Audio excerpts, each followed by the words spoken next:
Hey everybody, it is Colin Nitro for Nitromaniac TV's Wrestling Unlimited coming at you with another classic Nitro stake here on the channel, and it is part 2 of our Battle of Thanksgiving from 1987. And we're going to take a look at the show that aired first on November 26, 1987 at a 2 p.m. Eastern start time. It was NWA Starrcade 1987, Chi-Town Heat, in parentheses, Glory Bound, because everything in the 80s had titles with parentheses in them, I guess. I don't know. But anyways, it took place from the UIC Pavilion in Chicago, Illinois. And much like the other Nitro Stakes that I've done, this is basically a look at the event through 2020 eyes, as if the event had just happened, had just occurred on pay-per-view. And I'll go through some of my favorite moments, some of the key moments, and my basic opinion on them. I hope you enjoy. This has been a lot of fun to put together, and yeah, let's get after it. So should mention that this was Jim Crockett Promotions' first time not using Starrcade's ancestral home of the Greensboro Coliseum at all during this show. The pay-per-view event itself emanates from the UIC Pavilion in Chicago, and in Greensboro that night, it's a closed circuit location, but there's a house show going on as well with some of the lower tier Jim Crockett Promotions wrestlers, while everybody else is up in Chicago at the pay-per-view.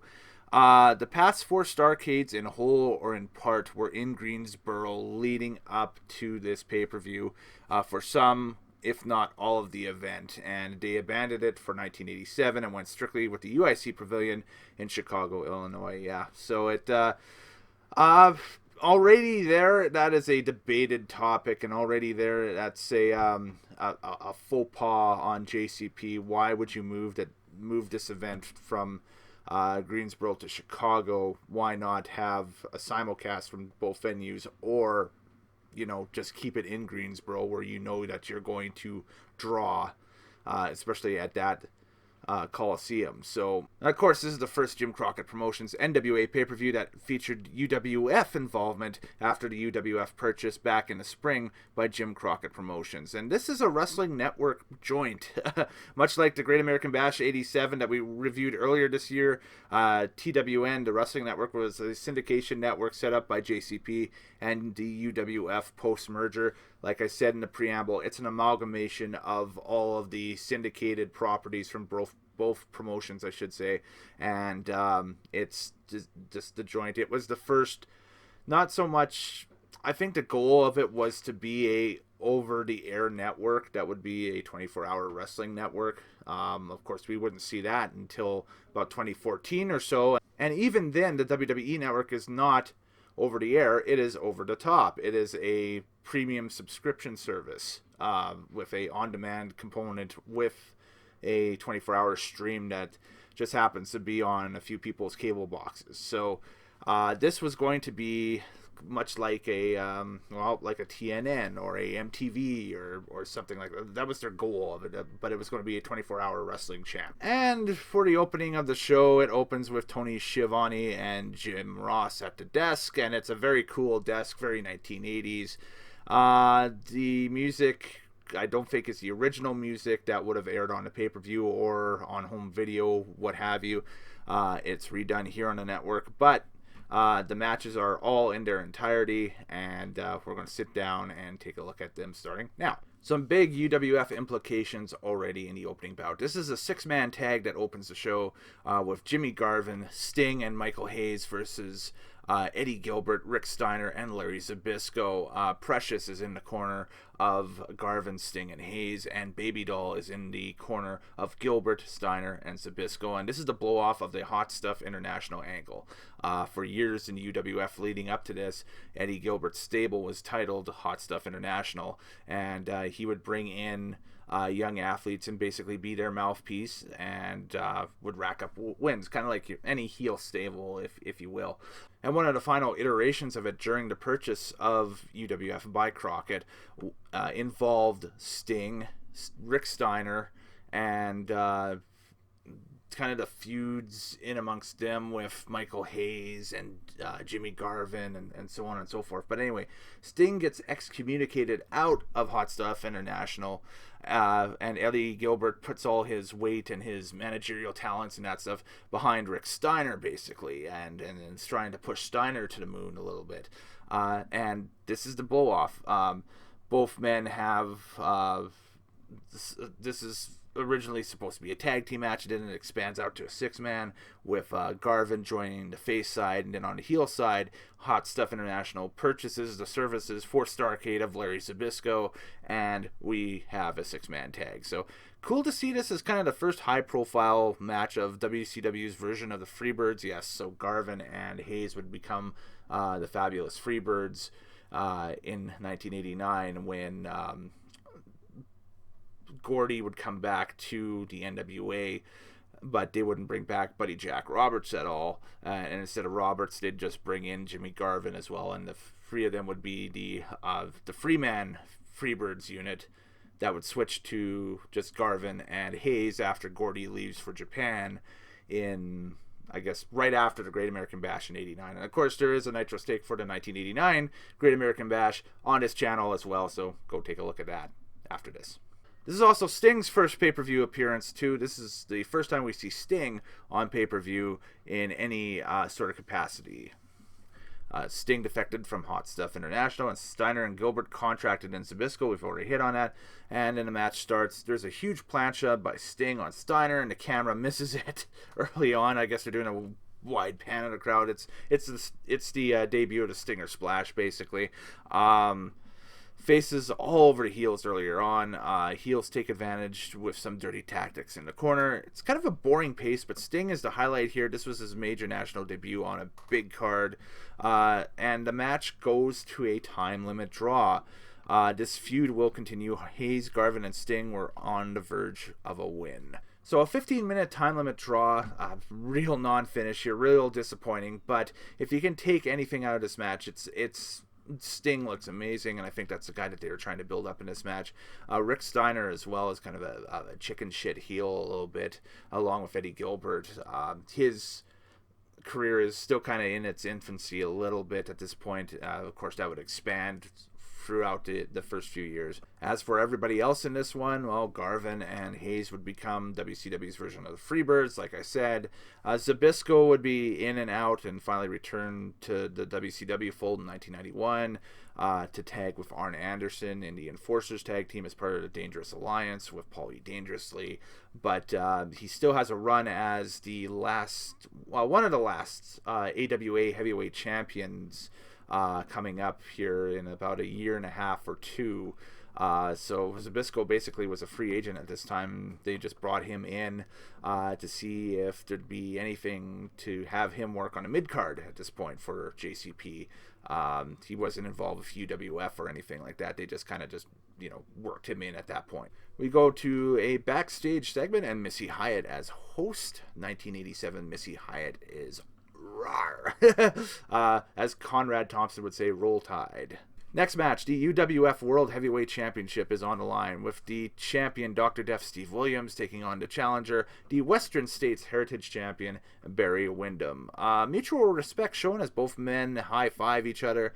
Windham is the Western States title holder. That title is no more after tonight. This is a title unification belt to amalgamate the Western States Heritage title with the UWF title, and the crowd is up for these matches. Once again, this is natural sound that you hear on the network. There's nothing dubbed in at all.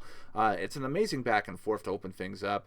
In another back and forth, Windham catches Williams with a below the belt blow, totally by accident. It looks like a botch, but the crowd is not liking that spot. They're starting to turn a bit.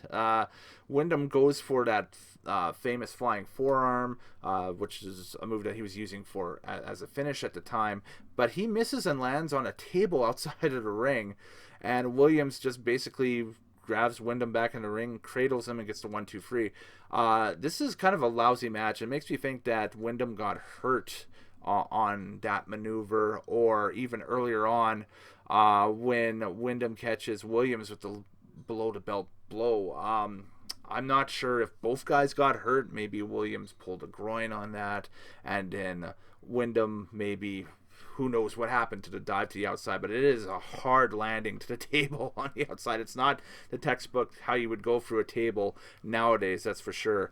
And Williams retains the UWF belt in a time of 6 minutes and 50 seconds. So, and you can totally tell that the UWF stuff is an afterthought with Jim Crockett at this point. They're just basically, booking them.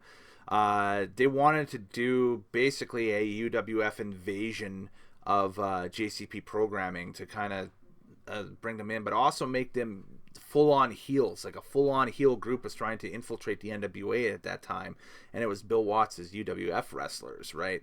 And so they kind of started with it, and it kind of became half-baked, and by the time Starrcade rolled around, the creative wasn't really great for it, so these matches just were on the card and they went off. So yeah, that's basically what you're gonna.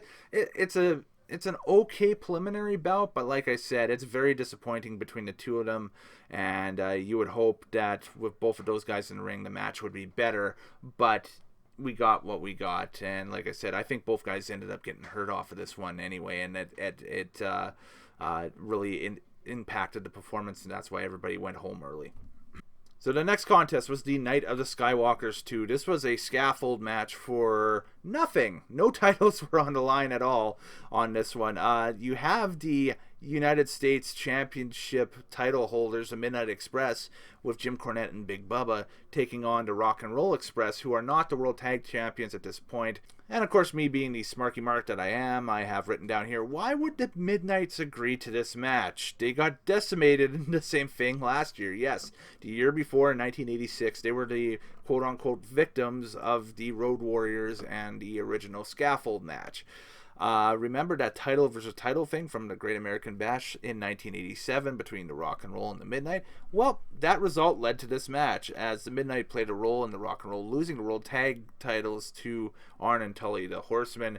That match is later on in the card. The Horsemen are defending against the Road Warriors in Chicago. So the match starts hot with Bubba jumping Ricky Morton below the scaffold and the Midnight Express attacking Robert Gibson above on top of the scaffold. Bubba attempts to climb up, but Morton with the racket attacks Bubba, knocks Bubba off, and all four men are above the ring. Now, because of the scaffold itself, both teams are uber limited. Why this match couldn't have been, say, a cage match or a no disqualification type of affair, maybe a lights out match, regardless, I don't know. But the scaffold stipulation really hinders these guys big time in this thing. It's incredible how it hinders them. It's unreal. Basically, both teams take turns attempting to throw each other off of the scaffold like a battle royal. So Ricky knocks Stan off as Stan was trying to monkey bar underneath, and Stan, when he hits the canvas, the ring below, is selling the right knee. I'm not sure if he's selling or he actually did tweak his right knee a la Jim Cornette and Big Bubba the year before. But Robert eventually bullies Bobby to the point where he's hanging himself underneath, and Robert knocks Bobby off to win the match. So the Rock and Roll Express win the scaffold match. Post-match, Big Bubba finally makes it up top and stands face-to-face with Ricky Morton as Robert Gibson had dropped to the ring below. But Morton nails Bubba with a low blow and a Rock and Roll escape. This was a terrible match. This would have been a better straight-up match, yeah, I've written down, or even in a cage. As we were talking earlier on, yeah, the scaffold stipulation really didn't help either team at all in this. This is probably the worst Rock and Roll Express versus Midnight Express encounter there is, just because, again, both these teams are uber limited in what they can do. Put them in a ring, and this could be one of the best matches on the card. Instead, they put a stupid gimmick match on them, and it's one of the worst. Alright, we go back to the booth, and JR and Tony attempt to put over the finish of the UWF title match, as there was some confusion with that, and so on and so forth. Then we go, Bob Caudle is backstage with Jimmy Garvin and Michael Hayes, says they are glad they didn't lose, even though it was a time limit draw, but they do a phenomenal job of putting over the rest of the card. And of course, Dusty Rhodes in the encounter for the U.S. title a little bit later on with Lex Luger in the cage, and Ron Garvin and Ric Flair in particular, because of course Jimmy Garvin is the kayfabe brother of Ron Garvin at this point. So Dr. Death, Steve Williams, didn't bust onto the scene. Any comments about the controversial finish of the UWF title match? And it's a long segment due to the scaffold being torn down for the rest of the night. So that's it for the scaffold. We don't see the scaffold at all for the rest of the card. And we go to our next contest, which is for the NWA and UWF TV titles. It is a TV title unification match. Nikita Koloff, who is the NWA TV champion, taking on Terry Taylor, who is the UWF TV champion, with Eddie Gilbert. And Terry Taylor is right now the crown jewel of Hot Stuff International. He is the guy that, you know, the Rick Steiners and the Zbyszkos and everybody is contracted in to protect and keep Taylor clasp on that UWF TV title, because that's the crown jewel. That's the belt that Eddie wants to hold on to, right? Nikita Koloff, of course, is the babyface superpower, NWA TV champion, etc., Jatolata, etc., etc. This is the one definitive match that came out of that JCP UWF invasion angle. This is the big match that came out of that half-baked angle that I had explained a little bit earlier on in this. This is the one match that definitively we got out of this. So Koloff is face, Taylor and Gilbert are heels. Taylor and Gilbert are huge as heels here. They are hugely over as heels here. Nikita big as face, as a face champion here, I should say. And Gilbert and Taylor do a fantastic job of antagonizing the ref, Earl Hebner here. Nikita just growls, but that's Nikita. Nikita's working on the left arm throughout this match. Taylor catches Koloff with a knee in the corner and gets a near fall with only a 2 count with the assists on the rope. Very prodding. It's a very grinding encounter at times. Koloff goes for the Russian sickle, but Taylor avoids it. Both heels cheer as the match goes to the outside. Got an inverted atomic drop, and Taylor again tries to get the assisted pin on the ropes. No dice. The argument with the ref almost costs Taylor as Nikita rolls him up for a 2 count. The two battle to the outside, allowing Hot Stuff Eddie Gilbert to hit Nikita in the knee with a chair, and then that allows Taylor to lock in a figure 4. Now the figure 4 only nets 2 counts and no submission by Nikita. Nikita fights out of it, and then Gilbert tries to get involved again, but Nikita moves and Taylor crashes into Gilbert, and that allows Nikita to hit the Russian sickle for the 1-2-3. This is a lot better match than the UWF one from earlier. The match itself was kind of prodding, so I don't want to say bad, but kind of mid-range meh, but the finish was excellent, and got the crowd into it, got the desired result for the crowd. Runtime for this was 18:58, and it is one of the, it's the longest match on the show. It is one of the better matches on the show.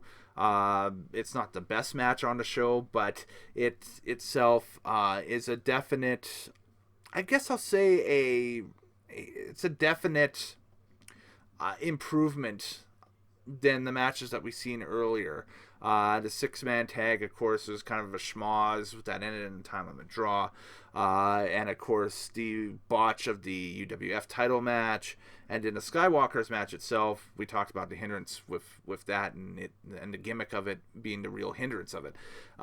This match, of course, itself, just a pure face versus heel encounter with the heels trying everything desperately to retain their belt, to retain their crown jewel, and to obtain the NWA belt. And of course it didn't happen. So Nikita Koloff, your unified UWF and NWA TV champion. He would go down in history as the last UWF television champion, and of course one of the names synonymous with the NWA TV championship belt. So much so that when the NWA brought it back earlier this year for the Hard Times pay-per-view back in 2020, prior to all the COVID BS, he was one of the names that was heavily featured on NWA Power, talking about the lineage of the NWA television title. And so sometimes wrestlers make the title. This would be the case. Nikita Koloff in this run would be synonymous with the NWA television title. We didn't go to the NWA World Tag Team title match, and this is a big one. You got the Horsemen, the tag team champions of Arn Anderson and Tully Blanchard, the future Brainbusters, with J.J. Dillon, taking on the kayfabe hometown Road Warriors of Hawk and Animal with Paul Ellering. A huge gimmick hometown pop for the Road Warriors. This is, again, continued blow off from the War Games and the Great American Bash in '87. My favorite match from this card, by far. This is my favorite match on this entire card. Hawk playing with Arn earlier on. I love this spot where Arn thinks he's outfoxed Hawk in the strength department and whatever, and in 2 or 3 times he is goozled, and you just see the look of surprise on Arn's face, like, well, Hawk has him up in like a gorilla press, and an Animal gorilla presses him too. You can just easily tell that the Horsemen, the heels that they are overmatched big time by these guys. They are like this face force has come in and they don't know what to do with it. It's incredible. It's great stuff early on. Like the first 5 or 6 minutes are maybe some of my favorite wrestling from the 80s in this match. It's incredible. Blanchard tries to leave, but Animal catches Tully and drags him back in. Tully tries to catch Animal with a crossbody, and all of a sudden Animal turns it into a one-armed power slam. Yes, a one-armed power slam in 1987. Almost 1988, but 1987 by Animal. Road Warriors were innovators, man. For big power wrestlers, they'd just unleash some of the wildest stuff on you, and you could just only hope to hold on at that point. Every time the Horsemen land a offensive maneuver, the Roadies answer with a mega power move, and the crowd is into it. A double team attempt off of a Hawk bear hug is a no-dice situation for the Horsemen. Finally, the Horsemen gain the advantage about 8 minutes into this thing off of an Arn Anderson chop block on Hawk on the knee, and then a figure 4 by Tully on Hawk. No submission off of that. Hawk finally makes the hot tag off of a low blow on Anderson to Animal. And then shortly thereafter, Tommy Young, the referee, gets leveled out of the ring by Tully Blanchard, allowing Anderson to get thrown over the top rope by Animal. On the rebound, Anderson gets caught up on a doomsday device, and the Roadies get the pin from Young, who gets himself back into the ring, 1, 2, 3. But because Anderson was tossed over the top, the Roadies are DQ'd by Tommy Young after Earl Hebner comes down to ringside and says, "Yo, wait, this is not what happened. This is what happened," and they just explain it. No video replay at all. There's never been in wrestling. So of course the ref takes another ref's word, and it's happened, right? So Anderson and Blanchard retain, but the Roadies leave with the belts, and the crowd just boos. This is the wrong decision going forward here. The Road Warriors should have walked out of Chicago with the tag titles off of this. And in fact, the Road Warriors, with the results of everything, and even the big result coming up in the main event later on, the Horsemen would have still been the premier heel faction in the NWA at that time. They just would have been chasing the belts. I would have booked it that the Road Warriors just squashed the Horsemen in this. Like, I mean, they've and maybe book a rematch later on down the line with the Horsemen, coming back and cheating to win back the belts or something, or something like that. But this should have been the time where they pulled the trigger. Now, they eventually do pull the trigger and give the tag belts to the Road Warriors, but that would be in '88 sometime. So at this point, '87, still they're chasing, and wrong decision booking wise in my opinion, but Dusty was booking at this time, and you could tell that some of the ideas were starting to dry up a little bit.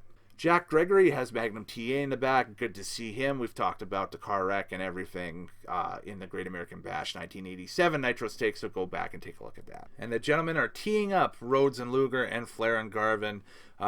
Next up is Bob Caudle. He has Nikita Koloff. And Koloff says Taylor gave him a great match, says the world heavyweight title is next, and he believes in Dusty Rhodes. This is a great promo.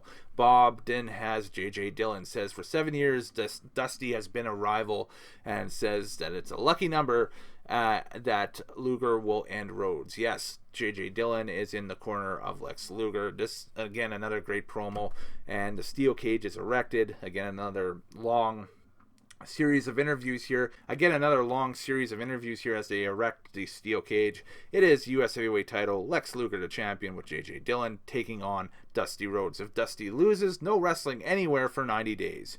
Former wrestling great Johnny Weaver will hold the key to the cage. No hometown pop for Luger. Even though being billed from Chicago, I think the crowd booed him even more. It sounds loud. Klondike Bill locks up the cage, and away we go. Bionic elbow early on allows Dusty to lock in the Weaver lock. Basically a version of the sleeper, the $1 Million Dream, it have you. But Luger breaks it. A second Weaver lock, and Luger escapes, but he is shook at that point. A great story being told that Dusty is the old veteran, and it's stopping Luger at every corner. Luger nails Rhodes below the belt, and the total package turns the tide. Luger then tries to get Rhodes up for the torture rack finish.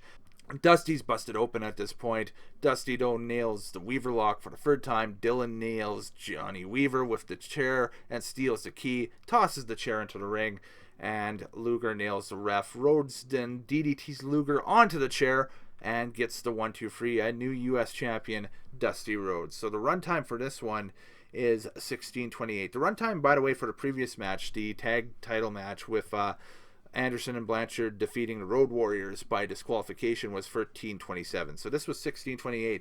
This is weird because usually you think Starrcade it would be the night where you'd have a lot of epic matches and a lot of long run lengths for these matches, and past Starrcades you would get that. Here you don't have a match that's over 20 minutes at all. Like I said, the longest match is about 18 minutes long, and that's that UWF versus NWA TV title unification bout. Everything else tops out at about the per average about the 15-minute mark. I would think the UWF title match, had it gone off, would have probably averaged about that 15 minutes or so. The scaffold match, of course, you want to keep that as short as possible, but it's very rare to see a Crockett card, especially a super card like this at the time, with no match over 15 minutes. But yeah, Dusty Rhodes, the new U.S. champion. It was the one belt that he had not held prior to this night. So a little bit of history here, the beginning of Dusty's first United States Championship run. Fantastic match, but I still think that tag title match, even though the result is a little is the best match on this card, and it gets my pick for match of the night. This match though, the conquering hero, Dusty Rhodes, gets the U.S. title belt. That leads us to the main event, the steel cage match, the NWA World Heavyweight Championship. Nature Boy Ric Flair, in the rare form as a challenger, coming in at Starrcade 87, taking on Ronnie Garvin, who is the champion. This is in a cage, and this is a match to a absolute finish. So this match is to a absolute finish with pinfall or submission only. Like I said, Flair in the rare role as a challenger here, decked out all in white, looking only as Nature Boy Ric Flair could look. Ronnie Garvin, the champ. He won the title from Flair at the NWA's first visit to the Joe Louis Arena a few weeks prior on a house show of all things. Now they televised it and they showed this on Crockett TV, but this was weeks earlier, where he defeated Flair in Detroit for the NWA title to kind of pop the house. Well, it did. It popped it too well, because the next time they went back to Detroit, they didn't draw, and neither did WWF as well. For a while, Detroit was kind of a black hole on the wrestling I guess the wrestling schedule and the wrestling calendar. Especially in the late 80s, it really didn't draw huge crowds. Now, early 90s, it would change, and events like Survivor Series 91 would happen, where they got a really decent crowd on a lousy card, and so on and so forth. And then Halloween Havoc 95, which is just a lousy card all throughout, but it's got a lot of big names and popped the house again. Attitude Era, Detroit was rocking again, and they were drawing some big numbers for sure.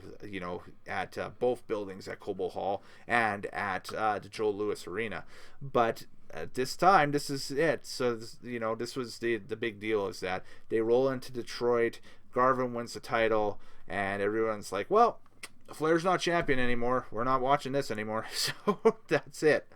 And the NWA kind of had the hardcore wrestling fans' attention at this time, because don't forget, WWF is very cartoony, very, the Hulk Hogan Andre the Giant feud. It's kind of larger than life based, with a lot of exaggeration, where the character is more important than the in-ring wrestling at times. Whereas NWA, this was, wrestling as a legit sport. So, well, as legit as it gets for pro wrestling.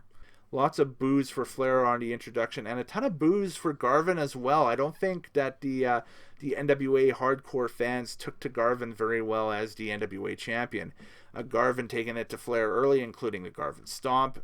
We have a chop and punch battle. Yes.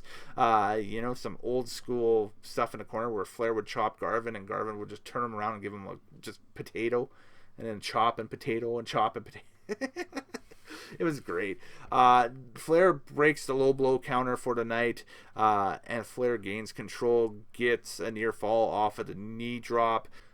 We didn't see a figure four by Flair, but Garvin reverses it. Garvin back in control and dishing out the figure four. It's a very epic encounter. Flair a crimson mask at this point. Of course, went into the cage. And the crowd, though, is behind Ric Flair all of a sudden, even with J.J. Dillon in his corner and, the heeldom of the Horsemen.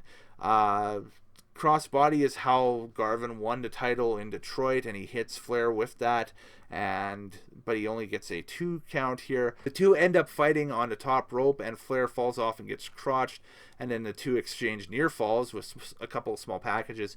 Garvin nails the knockout punch, but only nets a 2 count.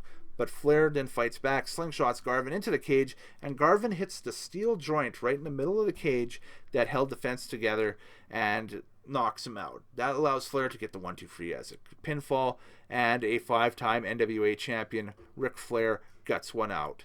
And shortly thereafter, Tony and Jim sign off, and the runtime is 2 hours and 27 minutes and 21 seconds. So, again, it's not even 2 hours and 30 minutes.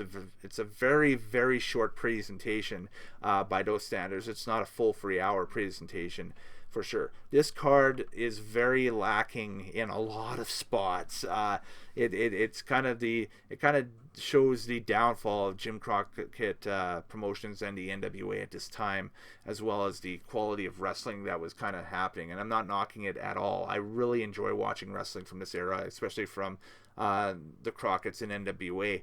But it's very it's late 87 isn't as good as mid 87. The Great American Bash card is phenomenal and has a lot of great stuff from what I've seen. You get to this one and it's like, what happened? The bottom falls out. It's not really good at all. My overall rating for this card is a 7.5 out of 10.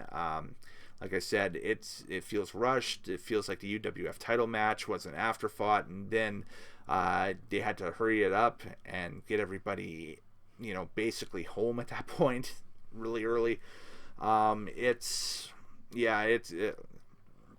There's a lot of things that they could have done with this card to make it more grander, more spectacular, but I think just the pressure of competition, this is the first time that they really had to go head to head with WWF on the same day, on the same platform, got to them a little bit, and I think that they really they really underachieved on this card is the best way to do it. You shouldn't underachieve with that talented roster and the roster that they had, but they underachieved here big time.